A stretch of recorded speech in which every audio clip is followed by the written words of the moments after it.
ഈ ബഡ്ജറ്റിൻ്റെ പല ഭാഗങ്ങളും ചില വിദഗ്ധന്മാരുടെ സഹായത്തോടു കൂടി പഠിച്ചപ്പോൾ ഇത് ബഡ്ജറ്റ് എന്നല്ല ഇതിനെ പറയേണ്ടത്, ഒരു സാമ്പത്തിക ചതിപ്രയോഗം എന്നാണ്. പറഞ്ഞിട്ട് ചെലവിടാതിരിക്കുന്നതിനെക്കുറിച്ച് പരിശോധിച്ചപ്പം ഈ എക്സ്പെൻഡിച്ചറിലെ ഗ്യാപ്പ് സ്ത്രീകളുമായി ബന്ധപ്പെട്ട 51,000 കോടിയുടെ ഗ്യാപ്പാണുള്ളത്.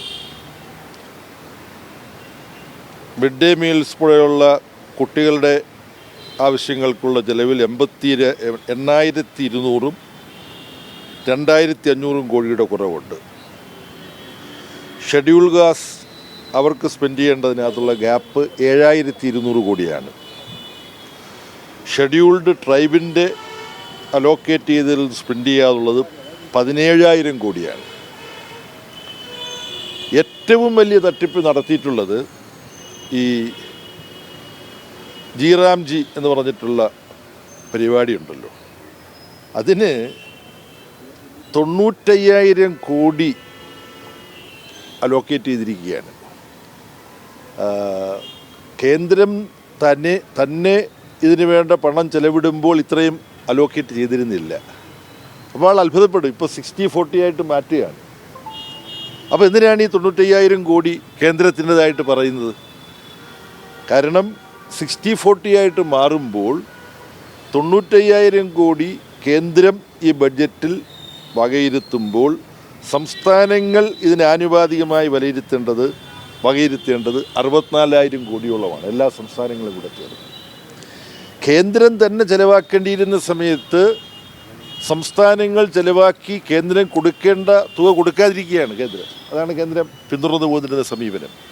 ഇപ്പോൾ ഈ 95,000 കോടി മുമ്പൊരിക്കലും നീക്കിവെക്കാത്ത വലിയൊരു തുക നീക്കി വച്ചിരിക്കുന്നത് സംസ്ഥാനങ്ങളുടെ സാമ്പത്തിക സ്ഥിതി അപകടപ്പെടുത്താൻ വേണ്ടി. നിങ്ങൾ 64,000 കോടി എന്തുകൊണ്ട് എല്ലാ സംസ്ഥാനങ്ങളും കൂടെ നീക്കിവെക്കുന്നില്ല എന്ന് പറയാനും, ഈ പദ്ധതി ഫലത്തിൽ നടപ്പാകാതിരിക്കുമ്പോൾ അതിൻ്റെ പഴി മുഴുവൻ സംസ്ഥാനങ്ങളുടെ പുറത്തു വെക്കാനുമുള്ള ഏറ്റവും ഹീനമായൊരു ചതിപ്രയോഗമാണ് ഈ ശ്രീറാംജി എന്ന് പറഞ്ഞിട്ടുള്ള പദ്ധതിയുമായി ബന്ധപ്പെട്ട് ഈ ബഡ്ജറ്റിനകത്ത് ഉൾക്കൊള്ളിച്ചിട്ടുള്ളത്.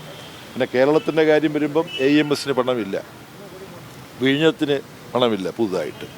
ആകെയുള്ളത് ആമയുമായി ബന്ധപ്പെട്ട ഒരു പദ്ധതിക്ക് പണം നീക്കി വെച്ചിട്ടുണ്ട്.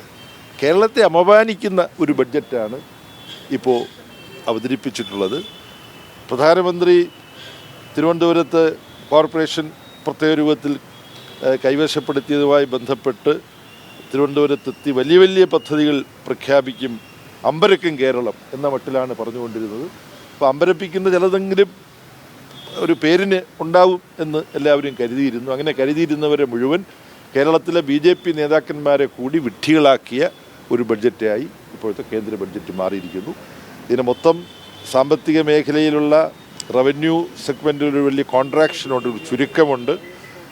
അങ്ങനെ പൊതുവിൽ പറയേണ്ട മറ്റു കുറേയധികം കാര്യങ്ങളുണ്ട്. ഞങ്ങളുടെ വാർത്താക്കുറിപ്പിൽ, പാർട്ടി PBയുടെ വാർത്താക്കുറിപ്പിലും എൻ്റെ ട്വീറ്റിലും ചൂണ്ടിക്കാണിച്ചിട്ടുള്ള കാര്യങ്ങൾ, അതിനെ പുറമേ മനസ്സിലാക്കിയിട്ടുള്ള വളരെ സംഭ്രമിപ്പിക്കുന്ന ചില കാര്യങ്ങളാണ് ഇപ്പോൾ ഇതുമായി ബന്ധപ്പെട്ട് പറഞ്ഞത്. മുൻ പദ്ധതികൾ നടപ്പാക്കാഞ്ഞുകൊണ്ടാണ് ഇപ്പോഴുള്ള നിങ്ങൾ ചൂണ്ടിക്കാണിക്കുന്ന പ്രശ്നം എന്നാണ് BJPയുടെ സംസ്ഥാന അധ്യക്ഷൻ രാജീവ് ചന്ദ്രശേഖർ പറഞ്ഞത്. രാജീവ് ചന്ദ്രശേഖർജിയുടേത് ഞാനും കേട്ടു. അദ്ദേഹം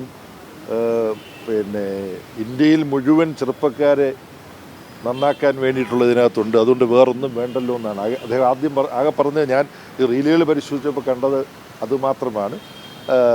ഇത്ര ഹീനമായ ഒരു ആക്രമണം കേരള സംസ്ഥാനത്തിന് നേരെയും സംസ്ഥാനങ്ങൾക്ക് നേരെ പൊതുവിലും നടത്തിയിരിക്കുകയാണ്. ഫിസ്ക്കൽ ഫെഡറലിസത്തെ അട്ടിമറിക്കുകയാണ്. അതിന് ഏറ്റവും കൂടുതൽ നഷ്ടം സഹിക്കേണ്ടി വന്നിട്ടുള്ള സംസ്ഥാനങ്ങളിലൊന്ന് കേരളമാണ്. പിന്നെ ശ്രീ മോഡിയും അമിത്ഷായും നിർമ്മല സീതാരാമനും കൂടി എന്ത് ചെയ്താലും അതിനെ ന്യായീകരിക്കാൻ ഉള്ള ഒരു ഉത്തരവാദിത്വം അവർ നിയമിച്ചൊരു പ്രസിഡൻ്റാണല്ലോ ശ്രീമാൻ രാജീവ് ചന്ദ്രശേഖർ. അതല്ലാതെ അദ്ദേഹത്തിൻ്റെ മുമ്പിൽ മാർഗങ്ങളൊന്നുമില്ല. ഒരു കാര്യം കൂടി, NDA വന്നാൽ മാത്രമേ കേരളത്തിന് അവകാശമുള്ള കിട്ടൂ എന്ന രീതിയിൽ അദ്ദേഹം പറഞ്ഞിട്ടുണ്ട്. NDA വരണം എന്നാലേ കാര്യങ്ങൾ നടക്കുള്ളൂ എന്ന്. ഇതിനെങ്ങനെയാണ് കാണുന്നത്? അത് ഒരു ജനാധിപത്യ രാഷ്ട്രീയത്തിന് തീരെ നിരക്കാത്ത ഒരു പ്രഖ്യാപനമാണ്. ഞങ്ങളെ സ്വീകരിക്കാത്തത് കൊണ്ട്, ഞങ്ങൾക്ക് വേണ്ട പോലെ അംഗീകാരം തരാത്തത് കൊണ്ടാണ് കേരളത്തിൽ ഞങ്ങളിങ്ങനെ ഇട്ട് കഷണിക്കുന്നത് എന്നുകൂടി ആ പറഞ്ഞതിനകത്തൊരർത്ഥമുണ്ട്. അപ്പോൾ അതാണ് ഞാൻ നേരത്തെ പറഞ്ഞ ഫിസിക്കൽ ഫെഡറലിസം അട്ടിമറിക്കുന്ന സമീപനമാണ് കേന്ദ്ര BJP ഗവൺമെൻറ്റിൻ്റെ ഭാഗത്തു നിന്നുണ്ടാകുന്നത്.